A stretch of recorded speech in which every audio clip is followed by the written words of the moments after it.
And Galatians 3:16 reads like this: to Abraham were given the promises made, and to his seed. He saith not, and to his seeds, as of many, but as of one, and to thy seed, which is Christ.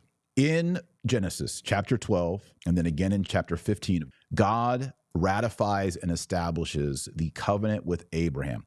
We call this the Abrahamic covenant. And God says through Abraham, he's going to bless the whole world. It's a universal blessing. By the way, in Greek, the word for universal that covers the whole world is katholikos, or Catholic. So we Catholics see that God is making a Catholic promise to Abraham that through Abraham, all the nations of the world, a Catholic vision, a universal vision, will be blessed through Abraham. Now, he specifies in Genesis that the blessing is going to be to Abraham and to his seed. And Paul, who is inspired by the Holy Spirit, this is inerrant, this is not incorrect, Paul gives us the definitive theological understanding of what God meant by his seed.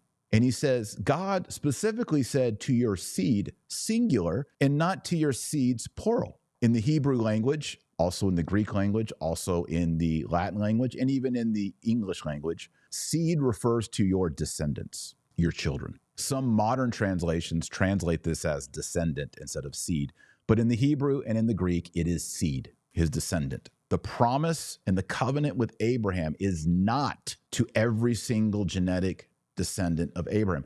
By the way, that would include the children of Esau.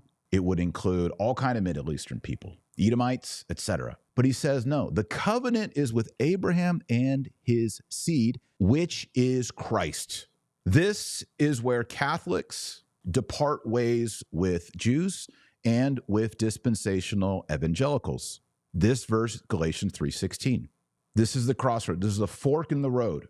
Do you understand the covenant of Abraham to be with Abraham and all of his seeds, plural? Or do you see it with Abraham and his one singular seed, Jesus Christ? Depending on how you answer that question will determine your theology, and it will determine your politics. Verse 29, if you be Christ, then you are the seed, singular, of Abraham, heirs according to the promise. Who are the children of Israel? Who are the seed? Who are the heirs of the promise? 1948 Israel? No. Believers, and to be specific, baptized believers in the one true faith of Jesus Christ are the heirs of the promises of Abraham.